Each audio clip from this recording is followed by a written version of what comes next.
Hello guides, welcome to my YouTube channel. বন্ধুরা, গত সপ্তাহে আমি আপনাদের একটা ভিডিও দেখিয়েছিলাম যেখানে নিফটির প্রেডিকশন করেছিলাম এবং বলেছিলাম এই সপ্তাহে নিফটি কী পরিমাণ ডাউনফল হতে পারে। সেই বিষয়টির উপরে আপনাদের সঙ্গে ডিটেলসে একটা আলোচনা করেছিলাম, আর আপনারা তার রেজাল্ট দেখতেই পাচ্ছেন। এই সপ্তাহে নিফটির কী পজিশন, তো চলুন আগামী নেক্সট উইক অর্থাৎ সোমবার থেকে যে নতুন উইক শুরু হচ্ছে সেই নতুন উইকের নিফটির কি পজিশন সেটা আপনাদের সামনে তুলে ধরার চেষ্টা করব। সঙ্গে একটা ব্যাড নিউজ আপনাদেরকে দেব, সঙ্গে স্মল ক্যাপ, মিড ক্যাপ এবং ব্যাংক নিফটি কি পরিস্থিতি সেটাও নিয়েও আপনাদের সঙ্গে আলোচনা করব। তো চলুন চলে যাই। সবার প্রথমে আমরা নিফটির পজিশন কি এবং নেক্সট উইক নিফটির অবস্থান কি হতে পারে সেটা জানার জন্য দেখতে পাচ্ছ এটা হচ্ছে নিফটি চার্ট। আমি গত সপ্তাহে যে ভিডিওটি তোমাদেরকে দেখিয়েছিলাম যেখানে বলেছিলাম যে নিফটির এই সপ্তাহে কোনো মতেই উপরের দিকে যাওয়ার সম্ভাবনা নেই, আর সেটা কিন্তু তোমরা দেখতেই পাচ্ছ বাস্তব একদম সত্য। আমাদের যেটা অ্যাকচুয়ালি লেভেল হয়ে রয়েছে সেটা হচ্ছে নিফটি এই লেভেল পর্যন্ত এলে আমরা নিফটিকে ডাউন পজিশনে ঠিক কতটা আসবে সেটা বুঝতে পারবো। আর তার জন্য আমাদের যেটা প্রেডিকশন ছিল সেটা ছিল 21,285, আর আমি তোমাদেরকে এই একটি লাইন দিয়েছিলাম যেখানে 21,950 এই লেভেল পর্যন্ত নিফটির আসা উচিত ছিল এই উইকে। কিন্তু নিফটি সেই পর্যন্ত না নামলেও নিফটি 22,124 পর্যন্ত কিন্তু অলরেডি নেমে গেছে, আর এই লেভেলে টাচ করা এখন নিফটির কাছে শুধুমাত্র সময়ের অপেক্ষা এমনটাই মনে হচ্ছে। তবে হ্যাঁ, এই পর্যন্ত নামার পর নিফটি একটা ছোট্ট বাউন্স দেবে এবং তারপর নিফটি ছোট ছোট কিছু বাউন্স অবশ্যই ওপরের দিকে যাওয়ার চেষ্টা করবে। কিন্তু তোমরা একটা জিনিস কিন্তু ভুল করবে না কখনোই, সেটা হচ্ছে নিফটিতে কখনোই কিন্তু একটা বড় গ্রিন ক্যান্ডেল তৈরি হওয়ার সম্ভাবনা একদম নেই। কারণ হিসেবে আমি তোমাদেরকে বলছি যে নিফটি কিন্তু অলরেডি দেখো একটা পুরো ডাউন ট্রেন্ড চলছে। কি চলছে? একটা পুরো ডাউন ট্রেন্ড, তাই কি না?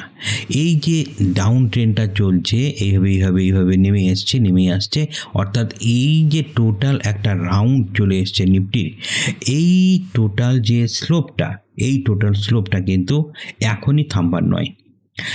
তবে নিফটি এই মুহূর্তে কত পরিমাণ ডাউনফল এসেছে নিফটির ক্ষেত্রে আমরা সেটা একবার দেখি যে কত পার্সেন্ট নিফটি এই মুহূর্তে ড্রপ করেছে। দেখো, আমরা যদি এখান থেকে দেখি নিফটি কিন্তু এই মুহূর্তে যেটা দেখাচ্ছে সেটা 15.72% নিফটি কিন্তু অলরেডি কারেকশন করেছে, অর্থাৎ আর 5%, আর মাত্র 5% যদি নিফটি নামে, অর্থাৎ এই অবধি মোটামুটি এই যে লেভেলটি 21,300 এই লেভেলটিকে যদি ক্রস করে এবং 21,000 পর্যন্ত যদি মার্কেট চলে আসে তাহলে হবে নিফটির 20% কারেকশান।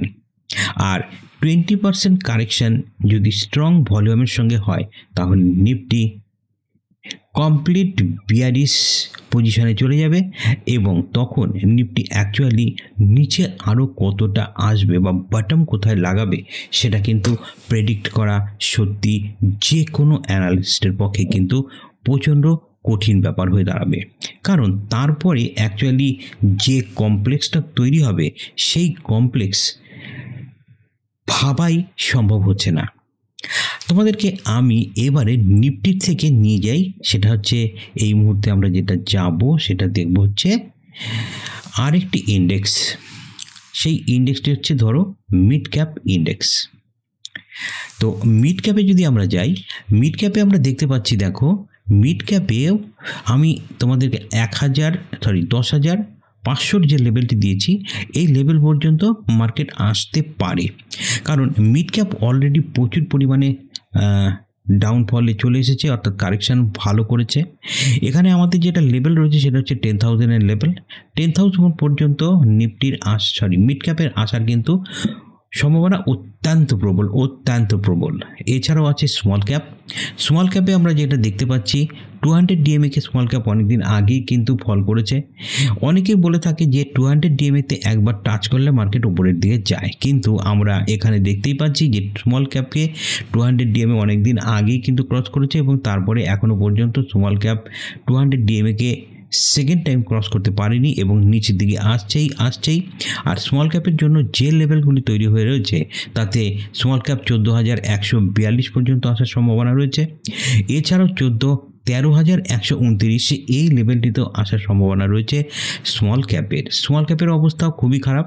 স্মল ক্যাপের পরে আমরা চলে যাই ব্যাংক নিফটিতে। ব্যাংক নিফটি আমরা এখানে যতটা কারেকশন দেখতে পাচ্ছি সেটা তোমাদেরকে আর একবার দেখাই। দেখো ব্যাংক নিফটি অ্যাকচুয়ালি কারেকশন হয়েছে কতটা। ব্যাংক নিফটির কারেকশন কিন্তু মাত্র 12%। নিফটির সন্দর্ভ মে ব্যাংক নিফটি এখনও পর্যন্ত কিন্তু সেই বড় পরিমাণে একটা কারেকশন যে আসা সেটা কিন্তু আসেনি। অর্থাৎ ব্যাংক নিফটি ম্যাক্সিমাম আসতে পারে কোন জায়গায় সেটা কিন্তু আমাদের এই মুহূর্তে প্রেডিক্ট করা সত্যি খুব কঠিন। কারণ ব্যাংক নিফটির অ্যাকচুয়ালি যে লেভেলটি পাচ্ছে সেটা হচ্ছে, আমরা যদি এখান থেকে এই রিট্রেসমেন্টের লেভেলটিকে বসাই তাহলে দেখতে পাচ্ছি যে এই লেভেলটি অ্যাকচুয়ালি আসা উচিত 46,200 পর্যন্ত। তো 46,200 পর্যন্ত আসতে হলে মার্কেটকে এখনও 2,000 পয়েন্টের ডাউনফল আসতে হবে। আর যেদিন ব্যাংক নিফটি 2,000 পয়েন্ট ডাউনফলে আসবে সেদিন নিফটি আরও প্রায় 1,000 পয়েন্টের মতন ড্রপ করার সম্ভাবনা কিন্তু থেকেই যাবে। তাই অবশ্যই ব্যাংক নিফটির থেকে যে ভালো পজিশনে রয়েছে সেটা বলার অপেক্ষা রাখে না। এরপরে আমি তোমাদেরকে আরও একটা জিনিস দেখাই। দেখো নিফটির ক্ষেত্রে আমরা যেটা প্রেডিক্ট করছি সেটা হচ্ছে ইউএস মার্কেট কারেকশান নিয়েছে। ইউএস মার্কেটের এই কারেকশান স্টার্ট হওয়ার পর নিফটিও একইভাবে নিচ দিকে আসবে তা কিন্তু নয়। এখানে আমরা একটা জিনিস কিন্তু খুব ভালো মতন দেখতে পাবো যে যখন ইউএস মার্কেট যখন দেখব যে 30% মাইনাস হচ্ছে, অর্থাৎ ডাউনফল করছে, তখন নিফটি কিন্তু সেই অনুযায়ী ডাউনফল হবে না। নিফটি এক্ষেত্রে দেখা যাবে মাত্র 12% বা 13%-এর মতন একটা কারেকশন কিন্তু আসবে। এর পিছনে কারণ কি? এর পিছনে যদি আমরা কারণ হিসেবে বলতে চাই তাহলে যেটা হচ্ছে সেটা হচ্ছে যখন ইউএস মার্কেট আবার আপসাইড মুভ করবে তখন নিফটি সঙ্গে সঙ্গে দ্রুততার সঙ্গে কিন্তু ওপরের দিকে যাবে। অর্থাৎ কারেকশান ওয়াইজ নিফটি ইউএস মার্কেটের যে মার্কেট রয়েছে সেইখান থেকে অনেকটাই কম পরিমাণে ডাউনফল করবে, অর্থাৎ নিচ দিকে আসবে। কিন্তু যখন আপসাইডে মুভ করবে ইউএস মার্কেট তখন ইন্ডিয়ান মার্কেট এর নিফটি কিন্তু সেই পার্সেন্টেজ অনুযায়ী অনেক বেশি উপরের দিকে যাবে।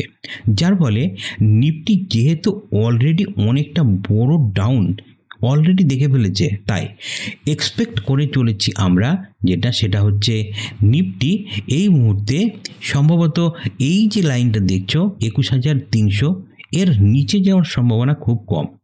আর এইখানে এলে আমরা কিন্তু মার্কেটে আমরা একটা বড় পজিশন তৈরি করতেই পারি। তবে হ্যাঁ, ডাউন হতে হতে অ্যাকচুয়ালি মার্কেটের যেটা বটম, সেই বটমটা যে কোথায় সেটা কিন্তু এখনও পর্যন্ত অ্যাকচুয়াল বেসিসে খুঁজে পাওয়া খুবই টাফ ব্যাপার হয়ে দাঁড়িয়েছে। তবে হ্যাঁ, এখানে একটা ভালো জিনিস রয়েছে সেটা হচ্ছে ইন্ডিয়ান ভিক্স। আমরা যদি ভিক্সকে দেখি, ভিক্স কোথায় দাঁড়িয়ে রয়েছে দেখো, ভিক্স এখানে দাঁড়িয়ে রয়েছে মাত্র 13.19 অর্থাৎ মাত্র 14, এই একটা পজিশনে রয়েছে ভিক্স। তো এইখানে আমাদের ভিক্সের যে চার্ট আমরা দেখতে পাচ্ছি সেই চার্ট অনুযায়ী যদি আমরা দেখি, দেখো এখানে কন্টিনিউয়াস প্রসেসে ভিক্স কিন্তু দাঁড়িয়ে রয়েছে 13, 13.5, 14, এই একটা পজিশনে দাঁড়িয়ে রয়েছে। অর্থাৎ মার্কেটে রিস্ক বলতে বা ফিয়ার বলতে যেটা বোঝাচ্ছে সেটা কিন্তু নেই। কারণ এই মুহূর্তে যা পজিশন, মার্কেট যদি শুধুমাত্র আমরা দেখি যে মার্কেটে এই মুহূর্তে ভিক্স রয়েছে কত 13.14, অর্থাৎ প্রায় 13 13.5 এরকম একটা ভিক্স কিন্তু দাঁড়িয়ে রয়েছে, তাই না? তো এই অবস্থায় দাঁড়িয়ে ভিক্সের তো অ্যাকচুয়ালি হয়ে যাওয়া উচিত ছিল 22-23। মার্কেট যতটা ফল করেছে সেই অনুযায়ী ভিক্স অনেক বেশি থাকা উচিত ছিল, কিন্তু মার্কেটে ফেয়ার বলতে কিছু নেই। বরং বিভিন্ন ইনফ্লুয়েন্সার, বিভিন্ন টিভি অ্যাঙ্কার তারা কিন্তু বলছে যে মার্কেটকে 28 বছর এর একটা রেকর্ডকে কিন্তু ব্রেক করেছে, আর এর নিচে মার্কেট এসেছে। শব্দের অর্থ আমরা এই মুহূর্তে ভালো পরিমাণে একটা এন্ট্রি বা মার্কেটে একটা টাকা এই মুহূর্তে ইনভেস্ট করার পজিশনে দাঁড়িয়ে রয়েছি। তাই সবাই মিলে এই মুহূর্তে এখানে বড় রকম একটা ইনভেস্টমেন্ট করো।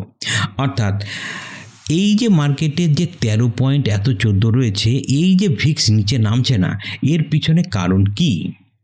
এর পিছনে যদি আমরা কারণ খুঁজতে যাই তাহলে কিন্তু আমরা একটা জিনিস লক্ষ্য করব। যে কি লক্ষ্য করব বলো তো? আমরা একটা জিনিস কিন্তু লক্ষ্য করব যে এই মুহূর্তে মার্কেটের ভেতরে যে পরিমাণ পজিশন তৈরি হয়ে রয়েছে, সেটা রিটেলার ইনভেস্টার, ডোমেস্টিক ইনভেস্টার, এরা সবাই মিলে যে পরিমাণ ইনভেস্টটা করে ফেলেছে, সেটা অ্যাকচুয়ালি আছে হচ্ছে ক্যাশ মার্কেটের ওপরে। অর্থাৎ অপশন ইন্ডেক্সের ওপরে কিন্তু সেইভাবে পজিশন তৈরি হয়ে নেই। মেন যেটা হয়ে রয়েছে, মার্কেট যখন প্রায় 70-85% একটা অ্যাঙ্গেলে ছিল, সেই সময় বেশিরভাগ মানুষের বা রিটেলারদের যাদের যে হার্ড অ্যান্ড আর্ন মানি, সেই মানিটা কিন্তু সেখানে আটকে গেছে। অর্থাৎ তারা প্রত্যেকেই তাদের পোর্টফোলিওতে প্রায় 20-30%-এর ডাউনফল কিন্তু অলরেডি দেখতে পাচ্ছে। কারণ স্মল ক্যাপ এবং মিড ক্যাপ ম্যাক্সিমাম ডাউন হয়েছে। বেশিরভাগ মানুষই এই সমস্ত জায়গায় কিন্তু লক হয়ে রয়েছেন, আর তারা এই জন্যই বিক্রি করছেন না, যারা তারা আজ তাদের আশা যে মার্কেট খুব তাড়াতাড়ি এখান থেকে রিবাউন্স করবে এবং তাদের যে পরিমাণ লস আছে সেটা তারা কভার করে নিতে পারবে। আর যার ফলে তারা মার্কেটে সেই সমস্ত মাল বা তাদের যে শেয়ার, তাদের যে পোর্টফোলিও, তাদের যে স্টেক, সেই স্ট্যাকটিকে কি তারা কখনোই সেল করছে না, যার ফলে মার্কেটে ফিয়ার বলে সেই জিনিসটা কিন্তু এখনো পর্যন্ত দেখা যাচ্ছে না। তো বন্ধুরা, আমি তোমাদের সামনে একটাই কথা বলবো যে মার্কেটের যা কন্ডিশন, সেটা ওভারঅল মার্কেটে এই মুহূর্তে বিয়ারিশনেস প্রচণ্ড পরিমাণে রয়েছে। টাইম ওয়াইজ একটা কারেকশান অবশ্যই হতে পারে, সেটা 1000 পয়েন্টের অবশ্যই একটা কারেকশান হতে পারে। আমি কোথা থেকে হতে পারে আমি তোমাদেরকে দেখাচ্ছি। দেখো, এখান থেকে আমি আগে আসি। এখানে এই যে কারেকশানটা, সেটা হবে হচ্ছে ঠিক এই রকম পজিশন থেকে। আমি তোমাদেরকে এখানে দেখানোর চেষ্টা করছি। এই যে পজিশনটা দেখছো, এই পজিশনটা পর্যন্ত যখন মার্কেট আসবে, তখন সম্ভবত আমরা এই পজিশনটাতে একটা কি দেখতে পাবো না, এই পজিশন থেকে মার্কেট একটা বাউন্স নেওয়ার চেষ্টা করবে। কারণ এইখানে আরএসআইকে যদি দেখি আমরা, আরএসআই অলরেডি কিন্তু এখন 25-এ দাঁড়িয়ে রয়েছে।